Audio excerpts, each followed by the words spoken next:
Yo, what's up? It's Olab Kaluto at isang magandang araw sa inyong lahat mga ka-Olab Kaluto. So for today's video nga pala mga classmates, magluluto tayo ng pork steak at yung ating pork adobo. So dalawang putahe nga pala yung lulutuin natin dyan mga ka-Olab dahil request ng anak ni boss. At yung mga kids nga natin pagluluto natin ng adobo. So mamaya dadalhin nga pala natin yun dun sa mga alaga natin. So pinrepare ko lang muna yung mga ka-Olab yung mga kakailanganin natin na ingredients. At mamaya dire-diretso na tayo. So yun na nga, tinanghali na nga pala tayong magluto mga ka-Olab.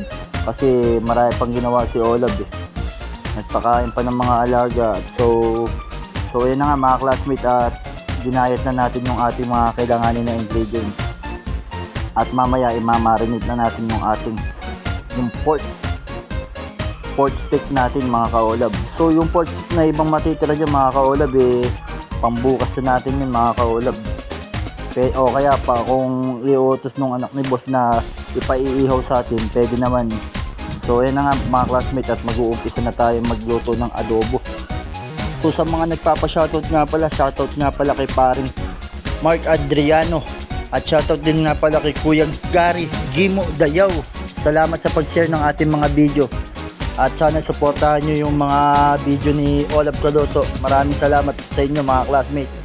At shoutout din nga pala kay paring Paul na nakapagpa-picture nga pala sila ni paring Opi Babasena ng picture kay Shaira Diaz. Sana all. So yan na nga mga classmates, at minarinate na natin yung ating pork steak. At mamaya kukuha lang tayo ng ilang piraso dyan. At mamaya ilalagay muna natin to sa freezer at para pambukas. So hinalo lang muna natin to mga ka-Olab para nang sa ganun masipsip nya yung nilagay natin na ingredients. So yan na mga classmates, at hindi ko muna nilagyan ng bawang yung mga ka-Olab. So eto na, mag-uumpisa na tayo ng unahin ko muna palang lutuin yung adobo dyan mga classmates, nang sa ganun makakain na yung mga anak ni bossing. So yan na mga classmates, isinangkutsa na natin at haantayin lang natin mag golden brown to. At pag nagmantika na to, babawasan lang natin. So hinalo-halo lang muna natin mga ka-Olab. So meron na naman nga palang shooting dito yung cast ng Lolong. At kumpleto na yata yung mga artista na darating mamaya. So yun na mga classmates, at babawasan lang natin ng mantika at nag golden brown na yung ating karne. At mamaya pagkaluto nito susunod na natin yung konting beef stick natin. So yan na mga classmates, binawasan lang natin ng mantika. So yan na, nilagay na natin yung ating bawang. Nang sa ganun dire-diretso na tayo. So yung nakuha nating mantika pwede nating magamit pa yan sa mga susunod na araw mga ka-Olab. So yan yung mga classmates at tinimplahan na natin to. Kumbaga wala tayong saktong estimate yan mga classmates. Kumbaga tansya-tansya lang yan mga ka-Olab. So yan mga classmates, kung napapansin nyo, at nag-add na tayo ng konting oyster dyan. So yan na nga mga classmates, at mamaya sasangkutsa na natin yung ating coke.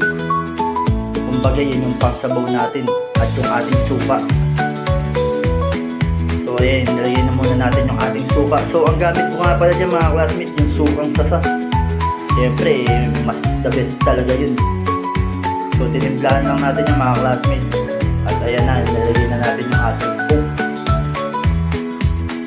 So shoutout nga pala sa cast ng mga Lolong dyan. So baka hindi makapagpa-picture si Olab. So shoutout din nga pala kay Ate Cynthia Aquino at kay paring Jose Marie Kaluwag at kay paring Joshua Acuña na nagtagumpay na naman sa inuman kagabi. At lalo-lalo na kay Sweetheart, shoutout sa iyo Ismael Alvarez. So yan mga classmates, at tapos na tayo magluto ng adobo. So ito naman yung pork steak natin. So kukuha lang tayo dyan, at star margarine na naman yung ating gagamitin mga classmates. So shoutout nga pala sa sponsor ng star margarine, baka naman aray ko. So ayun na nga mga classmates, at kukuha lang tayo ng ilang pirasong iniiwang pork steak natin dyan. So ayan, 4 na piraso lang kinuha natin, kumbaga ulam na natin to mga classmates. At yung iba lalagay muna natin sa freezer. Nakadepende kasi yung kung paluluto na sa atin lahat o hindi. Pero tadya ko may paggagamitan yung anak ni Bossing. So shoutout nga pala kay Boss Kong Mabait at kay Boss Trisha Pineda. So shoutout sa inyo mga bossing. So ito na yung ating recipe for today, ang ating beef steak. So ayan naman at ating adobo na niluto. Ayun, for today. So ayan, sa mga nagpapa-shoutout lalo dyan mag-comment lang kayo. So thank you for watching mga ka-Olam Kaluto. Maraming salamat. Thanks for watching and subscribe. Bye bye.